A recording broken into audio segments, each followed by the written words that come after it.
एक ही गाड़ी को अगर दो लोग मिला के धक्का दे तो वो गाड़ी का क्या होगा? आगे जाएगा, रुक जाएगा, एक ही जगह पे रहेगा कि पीछे की ओर आएगा? क्या होगा? हेलो दोस्तों, हमारे चैनल में आप सभी का स्वागत है।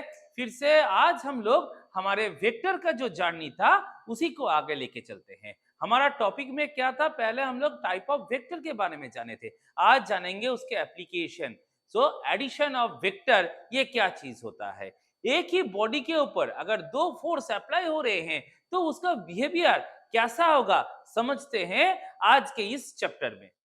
दोस्तों मान लेते हैं ये हमारा एक तो व्हीकल है जिसको हम लोग इधर से धक्का दे रहे हैं।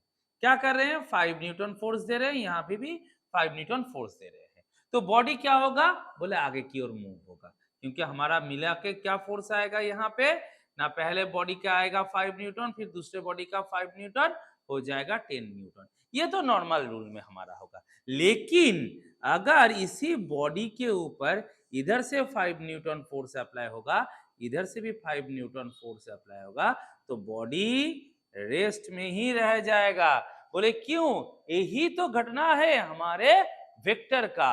एडिशन ऑफ वेक्टर में क्या आएगा ना, यहाँ पे हम लोग को डायरेक्शन पकड़ना जरूरी होता है।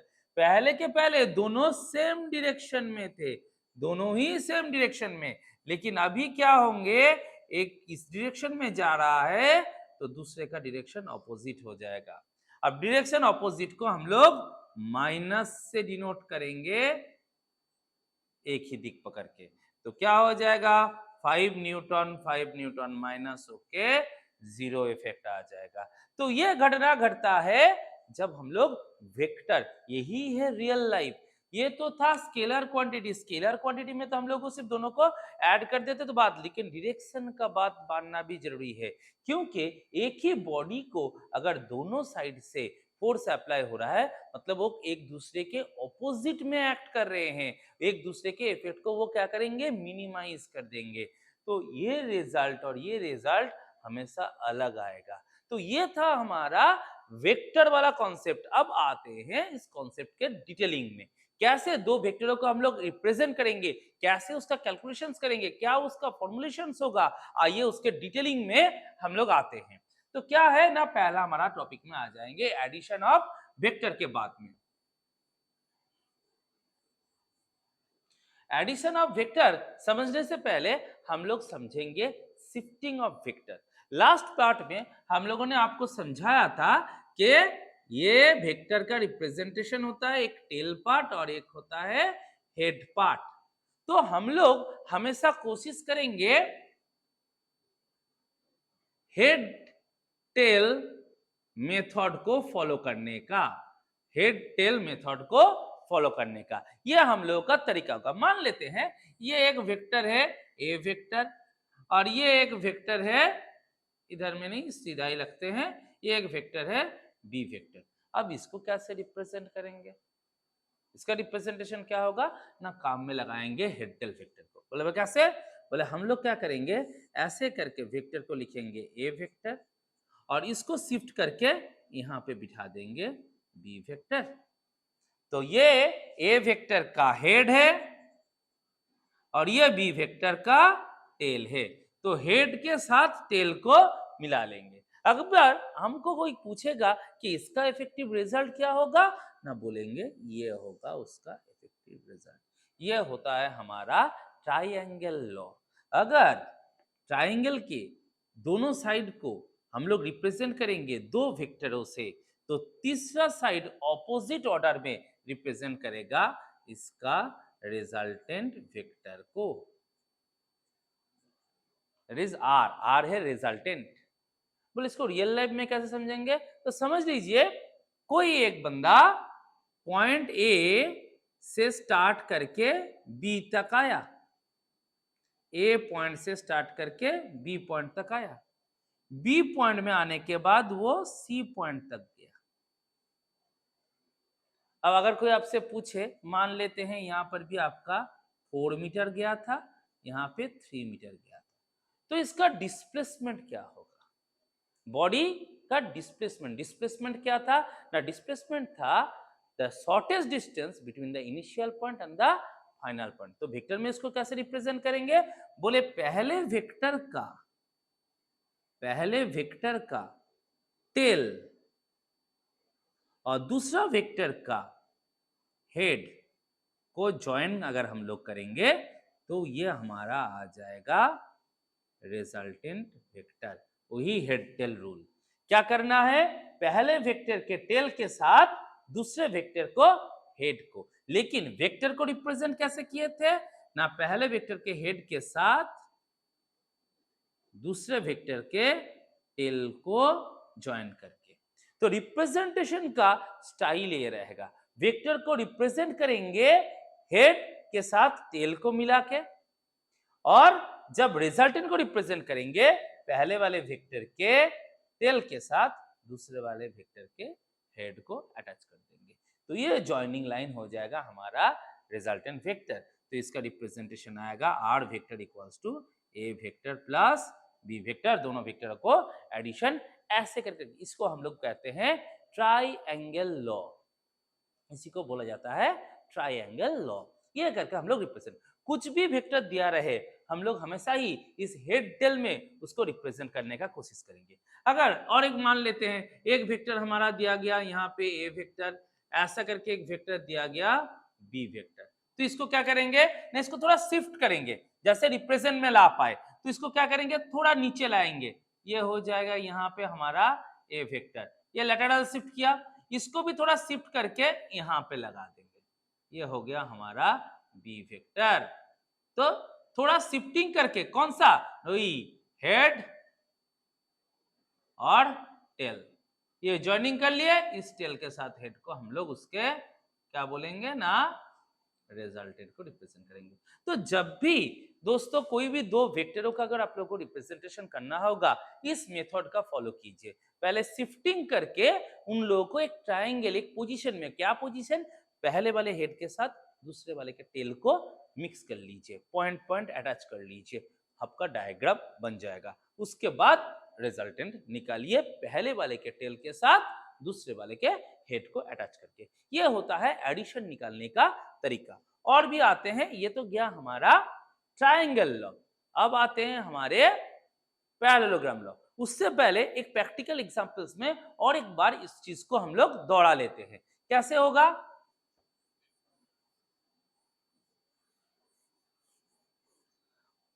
मान ले कि एक बंदा पॉइंट ए से बी तक गया 4 मीटर, फिर बी से सी तक आया, ये था, ये बी था, ये सी, ये 3 मीटर, फिर वो चला गया डी पे, यहां पर भी गया 4 मीटर, फिर आ गया ई पे, यहां पर भी उसने गया 3 मीटर। अब अगर आपसे कोई पूछेगा कि उसका ओरिजिनल डिस्प्लेसमेंट क्या है, ओरिजिनल डिस्प्लेसमेंट क्या है, तो इस चीज को देखिए हम लोग कैसे, ये एक एक वेक्टर है, देखिए ये हेड, टेल और हेड है, टेल और ये हेड, यहाँ पे इसका टेल है, इसका हेड है, फिर यहाँ पे इसका टेल है, यहाँ पे इसका हेड है, यहाँ पे टेल, यहाँ पे हेड, देखो tail head tail head tail head tail head combinations में जा रहे, तरीका सेम है, जितना भी रहे हम लोग ऐसे ही करके उसको अटैच करेंगे। अब इसका क्या फाइनली बनेगा, अब देखिए हम लोग कहां से कहां तक आए हैं, ए से लेके ई तक आके पहुंचे हैं, तो इसको कैसे रिप्रेजेंट करेंगे, तो पहले हम लोग इसको रिप्रेजेंट कर लेते हैं। ये क्या है ना, ये हमारा ए है, इधर 4 मीटर गए और इधर में 4 मीटर गए हैं, मतलब टोटल 8 मीटर हम लोग इस पॉइंट तक पहुंचे हैं, डी तक के डायरेक्शंस में। फिर यहां से पकड़ लेते हैं, ये टेल पार्ट है, ये वाला हिस्सा, यहाँ हेड कंप्लीट किया, यहाँ से टेल, तो यहाँ पे हमारा हेड आ जाएगा, ये क्या बने हैं 3 और यहाँ पे बने हैं 3, तो ये 3 मीटर का बात हो गया, 3 और 3 मिला के हमारा 6 मीटर का बात हो गया। यहाँ पे 3 आए थे नीचे, यहाँ पे 3 आए थे, तो पूरा बन गया कितना 6, तो इधर में गए 8, इधर में गए 6, तो हमारा रिजल्टेंट क्या था, बोले ये पॉइंट आता ए से लेके ई। तो पाइथागोरस थ्योरम का अगर इस्तेमाल करेंगे तो ये बन जाता है each equals to root under 8 square plus 6 square, तो ये हो जाएगा 64 प्लस 36 रूट अंडर 100 मतलब 10 मीटर। तो ये हमारा हो जाएगा 10 मीटर। तो ओरिजिनल हमारा जो डिस्प्लेसमेंट होगा, डिस्प्लेसमेंट क्या होगा ना 10 मीटर AE डायरेक्शन, ये हो जाएगा हमारा फाइनली एक्सप्रेशन। तो ऐसे करके हम लोग वेक्टरों को रिप्रेजेंट कर सकते हैं, लेकिन दोस्तों ध्यान में रखिए ये तभी इतना आसानी से पॉसिबल होगा जब ये 90 डिग्री बनाएगा। ये सारे के सारे परपेंडिकुलर वे में जा रहे थे, ईस्ट नॉर्थ, लेकिन अगर हमारा एक वेक्टर ऐसा गया और दूसरा वेक्टर ऐसा गया, तब हम लोग यहाँ पे पाइथागोरस थ्योरम का इस्तेमाल नहीं कर सकते। ये जो तरीका दिखाया ये सिंपल, अगर परपेंडिकुलर वे में बॉडी मूव करेगा तब हम पाइथागोरस थ्योरम का ऐसे करके इस्तेमाल कर पाएंगे। अगर एंगुलर आया तो उसके लिए थोड़ा दूसरा प्रोसेसिंग हम लोग लगाएंगे, वो भी आप लोग हम बताएंगे नेक्स्ट पार्ट में। तो हमारा हेड टेल मेथड में हमेशा ही पहले वेक्टर के हेड के साथ दूसरे वेक्टर के टेल को करके ही हम लोग रिप्रेजेंट करेंगे। ऐसे ही ट्रायंगल लॉ भी हमारा बन रहा है, लेकिन और एक लॉ हमारा है पैरेललोग्राम लॉ। वो आने से पहले और थोड़ा डिटेलिंग समझ लेते हैं वेक्टर के ऐसे एडिशंस में हेड टेल मेथड से हम लोग कैसे कर सकते हैं। अभी तक तो 2 वेक्टरों का देखे थे, तो अगर 3 वेक्टर रहा, मान लो कोई अगर बोल रहा है कि 5 metre north then 5 metre east then 5 metre south, तो यहां पे हमारा डिस्प्लेसमेंट क्या आएगा। तो इन वेक्टर को देखिए कैसे रिप्रेजेंट करते हैं। तो पहला बात क्या था, 5 मीटर नॉर्थ, तो हम लोग आप साइड को नॉर्थ रिप्रेजेंट करते हैं। इधर में हम लोग 5 मीटर नॉर्थ को रिप्रेजेंट किया, तो ये हो गया हमारा टेल पार्ट और ये हो गया हेड पार्ट। अब दूसरे वेक्टर को इसके साथ रिप्रेजेंट करेंगे, क्या था ईस्ट, मतलब हमारा राइट साइड वाला हिस्सा। तो यहां से हम लोग क्या किए, 5 मीटर ईस्ट को रिप्रेजेंट किए। देखिए हेड टेल अटैचमेंट रखे हैं। फिर क्या करना था, 5 मीटर साउथ, तो हम लोग 5 मीटर साउथ में आ गए। यहां पर भी 5 मीटर आया, तो यहां पर भी हेड टेल पोजीशन करके हम लोग आगे। अब हम लोगों को क्या करना है, रिजल्टेंट निकालना है। रिजल्टेंट में क्या बताए थे कि पहले वाले के टेल के साथ लास्ट वाले के हेड को अटैच कर देंगे, ये हो जाएगा हमारा रिजल्टेंट वेक्टर। ये हो गया हमारा रिजल्टेंट वेक्टर। तो यहाँ पे क्या आएगा ना, तीनों का एडिशन। देखिए बात बोल रहे हैं तीनों का एडिशन, 5 5 5 ऐड करेंगे तो क्या बन जाएगा, बोले 15 बन जाएगा, 15 बन जाएगा, बोले नहीं 5 बन जाएगा। यही है मजा वेक्टर एडिशन का। क्या होगा ना, देखिए नॉर्थ को हमारा पॉजिटिव साइड अगर पकड़ते हैं तो 5 metre north plus 5 metre east plus 5 metre south, ऐसे करके हमारा डायरेक्शन था। अब 5 मीटर साउथ को हम लोग क्या कह सकते हैं, -5 मीटर नॉर्थ, क्योंकि साउथ नॉर्थ के ऑपोजिट होते हैं, तो ऑपोजिट जब होंगे तब उसका साइन चेंज हो जाएगा। आप देखिए +5 मीटर नॉर्थ -5 मीटर नॉर्थ, ये दो हिस्सा कट जाएगा तो बचा क्या रहेगा, 5 मीटर ईस्ट। ये हो गया हमारा रिजल्टेंट डायरेक्शन और उसका मैग्नीट्यूड। तो ऐसे करके सारे वेक्टरों को हम लोग ऐड अप करके उसका रिजल्ट कह सकते हैं। ऐसे करके वेक्टर एडिशन का रिप्रेजेंटेशन होता है। अगर मल्टीपल वेक्टर भी रहे तो उसको डायरेक्शन के अनुसार हम लोग ऐसे करके रिप्रेजेंट करेंगे। अब आ जाते हैं हमारे एक लॉ के बारे में, जैसे कि होता है कम्यूटेटिव लॉ। कम्यूटेटिव लॉ का मतलब क्या होता है ना, कम्यूटेटिव लॉ का मतलब होता है कि a प्लस बी का रिजल्ट b प्लस ए के साथ क्या होगा, इक्वल आना चाहिए। तो क्या हमारा वेक्टर एडिशन इस रूल को फॉलो करता है, बोले क्या लॉ होगा ना, कम्यूटेटिव। इसमें क्या घटता है ना, a vector plus b vector equals to b vector plus a vector. ऐसे करके अगर होगा तब हम उसको कम्यूटेटिव बोल पाएंगे। तो हमारा वेक्टर एडिशन क्या कम्यूटेटिव है, देख लेते हैं। क्या होगा? तो मान लेते हैं ये है हमारा ए वेक्टर और यहाँ पे है हमारा बी वेक्टर। तो ये होगा हमारा resultant R vector equals to A vector plus B vector. अब रूल्स क्या था? पहले वेक्टर के हेड के साथ दूसरे वेक्टर के टेल को हम लोग अटैच करेंगे और रिजल्टेंट के लिए पहले वेक्टर के टेल के साथ दूसरे वेक्टर के हेड को अटैच करेंगे। तो ये था हमारा रिप्रेजेंटेशन। तो b प्लस ए वेक्टर में क्या होगा? तो फिर हम लोग को शुरुआत कहां से करना है? बोले b से करना है। तो एक काम करते हैं, इसको लेटरल शिफ्ट कर लेते हैं, b को यहां से उठा के यहां लेके आते हैं।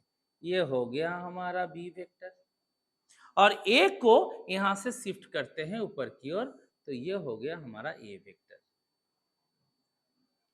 तो क्या था? बोले बी वेक्टर पहला में है तो उसके हेड के साथ ए वेक्टर जो दूसरा है उसका टेल अटैच किए हैं और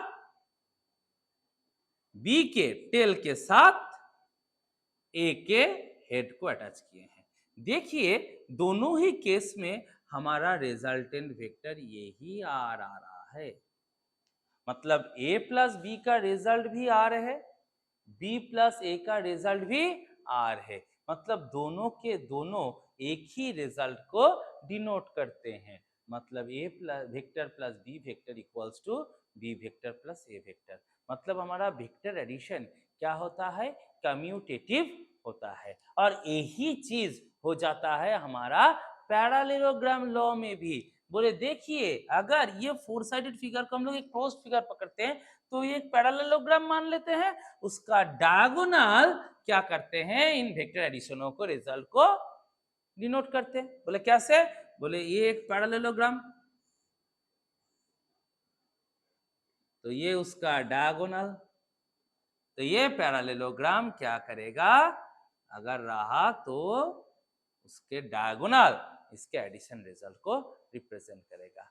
ऐसे करके ये हो जाएगा रिजल्टेंट वेक्टर, ये ए वेक्टर, ये बी वेक्टर, या इसको हम लोग बी वेक्टर और इसको ए वेक्टर किसी भी साइड से पकड़े रिजल्ट हमारा आर वेक्टर का ही आना है। मतलब अगर दो वेक्टरों को अगर पैरेललोग्राम के दो साइड से रिप्रेजेंट किया जाए हेड टेल रूल के अनुसार, तब जो डायगोनल होगा वो एडिशन ऑफ वेक्टर के रिजल्ट को डिनोट करेगा। ये है हमारा पैरेललोग्राम लॉ। देखो triangle law parallelogram law basic same है।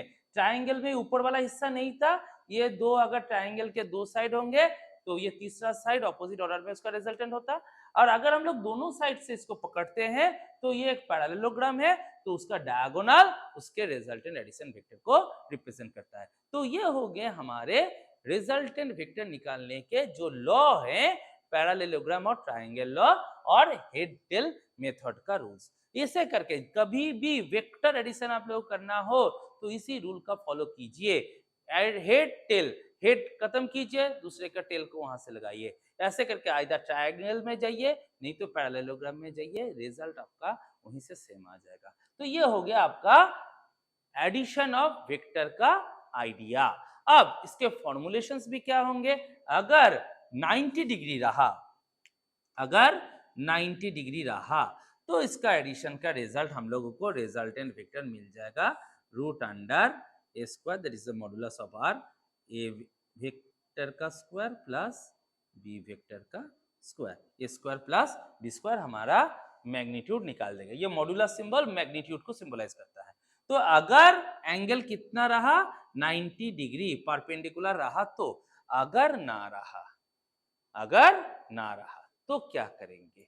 तब कैसे निकालेंगे? तब क्या फॉर्मूला होगा ना? तब आर का फॉर्मूला हो जाता है root under A square plus B square plus 2ab cos theta.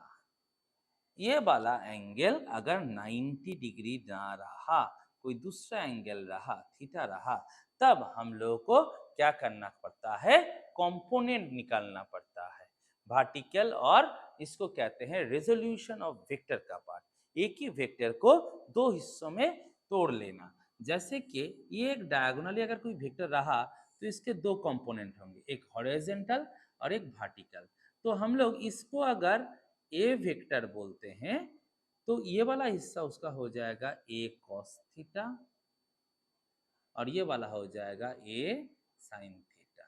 Horizontal वाला हिस्सा कॉस थीटा और वर्टिकल वाला हिस्सा साइन थीटा, और एंगल हमेशा एक्स एक्सिस के साथ ही मेजर किया जाता है। तो इस एंगल को हम लोग बोलेंगे क्या ना थीटा। तो ये थीटा को अगर रिप्रेजेंट करेगा तो इसको यहां से अगर हम लोग एक्सटेंड कर देते हैं तो ये हमारा फिर परपेंडिकुलर हिस्सा पाइथागोरस थ्योरम के साथ चला जाएगा। तो कंपोनेंशियल फिनोमेना हमारा आ जाएगा A square plus B square plus 2ab cos theta. ये है हमारे रिजल्टेंट आर का फॉर्मूला, अगर एंगल हमारा 90 डिग्री ना हो के उससे अलग हो जाए। एंगल हमेशा ही कोशिश कीजिएगा एक्स एक्सिस जो है उसके साथ एंगल को मेजर करने का। यही तरीका होता है रिजल्टेंट वेक्टर निकालने का एडिशन के रूल्स में। वेक्टर एडिशन हम लोग जब भी करेंगे इसी रूल्स का फॉलो करेंगे। दोस्तों आप लोगों को लगेगा कि ठीक है ए स्क्वायर प्लस बी स्क्वायर तो हम लोग को समझ में आया, लेकिन ये 2ab हिस्सा आ कहाँ रहा है? आपने बोले कि हाँ वहां पे वेक्टर का स्प्लिटिंग हो जाएगा, दो हिस्सा बन जाएगा, लेकिन ये 2ab हिस्सा आया कैसे? तो उसका डेरिवेशन हम आप लोगों को दिखाते हैं। क्या होगा ना, मान लेते हैं यहाँ पे एक वेक्टर है ए वेक्टर और यहाँ पे एक वेक्टर है बी वेक्टर, ये उसका रिजल्टेंट मान लेते हैं।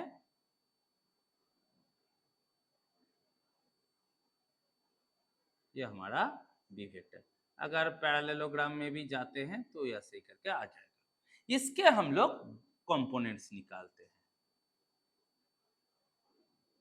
तो इस वेक्टर का ये वाला हिस्सा क्या है, परपेंडिकुलर है, मतलब इसको हम लोग बोलेंगे बी साइन थीटा, और यहाँ पे तो परपेंडिकुलर है, इस एंगल को हम लोग थीटा पकड़ लेते हैं, और ये वाला हिस्सा हो जाएगा बी कॉस थीटा।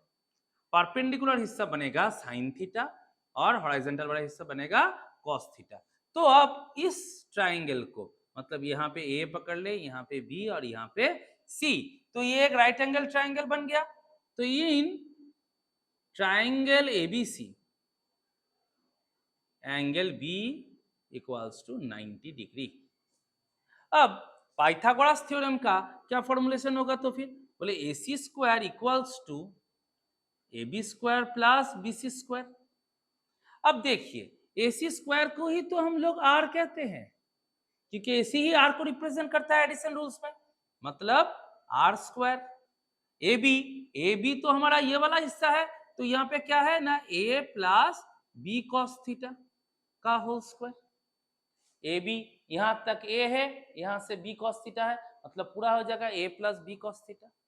और अपर वाला हिस्सा बी सी, यहाँ पे क्या है ना, बी साइन थीटा, इसका होल स्क्वायर। अब देखिए कैसे हमारा फॉर्मूला डिराइव हो जाएगा। ये ए प्लस बी का होल स्क्वायर का फॉर्मूला, यहां से हम लोगों को मिलेगा A square plus B square cos square theta plus 2ab cos theta. देखिए जो हमारा रिक्वायर्ड कंपोनेंट था 2ab कॉस थीटा आ चुका है, और इधर में क्या था ना, B square sine square theta, ये बन गया बी स्क्वायर साइन। अब ये दोनों को एक जगह पे लेके आते हैं, तो क्या हो गया, R square equals to A square plus B square, अगर कॉमन लेंगे तो बनेगा cos square theta plus sine square theta plus 2ab cos theta. Cos square theta plus sine square theta का वैल्यू क्या होता है, बोले 1 होता है। ये ट्रिगोनोमेट्री के फॉर्मूले से हम लोग को पता है कि cos square theta plus sine square theta का वैल्यू हमेशा क्या होता है, 1। तो ये 1 हो गया, मतलब यहाँ पे बी स्क्वायर क्या बचा, 2ab कॉस थीटा। अब स्क्वायर को हटा देंगे तो r equals to root under A square plus B square plus 2ab cos theta. लीजिए हो गया हमारा फॉर्मूले का डेरिवेशन। तो ऐसे ही करके हम लोग वेक्टर एडिशन के एक्सप्रेशंस को कर सकते हैं। अगर हमारा एंगल 90 डिग्री ना रहा तो बोलेगा 90 होने से ये वाला हिस्सा चला क्यों जाता है, तो देखिए अगर थीटा के जगह पे अगर हम लोग 90 डिग्री बिठाएंगे तो थीटा cos 90 हो जाएगा, और cos 90 का वैल्यू 0 होता है, तो 0 इंटू समथिंग रिजल्ट क्या हो जाएगा, 0 हो जाएगा। मतलब ए स्क्वायर प्लस बी स्क्वायर सिर्फ बचा रहेगा और पूरा हिस्सा निकल जाएगा। तो उसमें आ जाएगा R equals to root under A square plus B square. इसलिए जब परपेंडिकुलर होता है सिर्फ A square plus B square, Pythagoras theorem. यहाँ पर भी हम लोगों ने पाइथागोरस थ्योरम का इस्तेमाल किया, लेकिन एक्स्ट्रा कंपोनेंट हमारा 2ab cos थीटा रहा। तो यहाँ पे हम लोगों ने दो कॉन्सेप्ट सीखा। एक तो होता है रेजोल्यूशन ऑफ वेक्टर का, जहाँ पे एक वेक्टर को दो हिस्सों में बांटा जाता है। ये जो बी वेक्टर था इसके दो हिस्से बनाए गए, एक परपेंडिकुलर और एक हॉरिजॉन्टल। परपेंडिकुलर को साइन थीटा कंपोनेंट और हॉरिजॉन्टल को cos थीटा कंपोनेंट। जो भी वेक्टर हुआ, यहाँ पे b था इसलिए b sin theta b cos theta आया। अगर p रहता तो p sin theta p cos theta. अगर f रहा, कोई फोर्स अगर डायगोनली एक्ट कर रहा है, मतलब उसके दो कंपोनेंट क्या होंगे, वर्टिकल वाला कंपोनेंट होगा f sin थीटा, हॉरिजॉन्टल वाला कंपोनेंट होगा f cos थीटा। तो ऐसे करके हम लोग रेजोल्यूशन ऑफ वेक्टर का काम में लगा के और वेक्टर एडिशन के फॉर्मूले को इस्तेमाल करके क्या करेंगे, उसके रिजल्टेंट निकाल सकते हैं। तो ये गया हमारा वेक्टर एडिशन वाला हिस्सा। अब इसके साथ साथ सीख लेते हैं सब्ट्रैक्शन वाला हिस्सा। अगर कोई हमसे पूछे a माइनस बी निकालिए, तो बोले कोई दिक्कत नहीं, सेम पैटर्न को ही फॉलो करेंगे। बोले कैसे? अगर कोई बोलेगा a vector minus B vector निकालिए, तो आप इसको कर लीजिए a vector plus minus B vector. तो यहाँ पे हमारा रिजल्टेंट क्या आएगा? बोले कुछ नहीं, एकदम सिंपल सा कॉन्सेप्ट है। जहां पे हम लोगों का फॉर्मूला था क्या, r इक्वल्स टू क्या था ना, root under A square plus B square plus 2ab cos theta, उसी को फॉलो करते हैं। ए स्क्वायर प्लस यहाँ पे माइनस बी का होल स्क्वायर, क्योंकि हमारा बी वेक्टर माइनस बी हो चुका है, plus 2a minus B cos theta. अब इसको अगर कैरी ऑन करते हैं तो a का स्क्वायर आ जाएगा, माइनस बी का स्क्वायर करेंगे, माइनस का स्क्वायर करने से प्लस हो जाता है, और ये प्लस और माइनस मिला के हो जाएगा 2ab cos थीटा। तो देखिए सिर्फ माइनस में अगर सब्ट्रैक्शन करने बोले तो कंपोनेंट का फॉर्मूला एक ही रहता है, सिर्फ जो प्लस 2ab cos थीटा था वो माइनस 2ab cos थीटा हो जाता है। यहाँ पे रिजल्टेंट थोड़ा कम आएगा माइनस होने से। कौन सा वाला हिस्सा? बोले 2ab cos थीटा वाला हिस्सा। अगर परपेंडिकुलर हुआ तो उसका मैग्नीट्यूड का कोई चेंजेस नहीं, वही ए स्क्वायर प्लस बी स्क्वायर ही रहेगा। लेकिन अगर डायरेक्शन का चेंज हो जाता है, माइनस सब्ट्रैक्शन करते हैं, तब अगर एंगल परपेंडिकुलर ना रहे तो रिजल्ट में थोड़ा चेंजेस आता है, थोड़ा इंक्रीज होता है अगर एडिशन करेंगे, थोड़ा डिक्रीज होता है अगर सब्ट्रैक्शन करेंगे। और कौन सा वाला हिस्सा? ये 2ab cos थीटा वाला हिस्सा है। यही होता है वेक्टर एडिशन का। तो दोस्तों अगर आप लोगों का ये सीरीज अच्छा लगा है, इसको अगर आप लोग समझ पाए हैं, कुछ भी इसके रिलेटेड क्वेरीज हो या क्वेश्चंस हो तो कमेंट बॉक्स में लिखिए हम लोगों को, और हम लोगों को भी बताइए कि आप लोगों को वीडियोस कैसे लग रहे हैं। तो हम लोगों को भी कॉन्फिडेंस मिलेगा, हम लोग और भी ऐसे वीडियोस आपके लिए लेके आएंगे। हमारे साथ जुड़े रहिए। आज के लिए सभी के लिए शुभकामनाएं।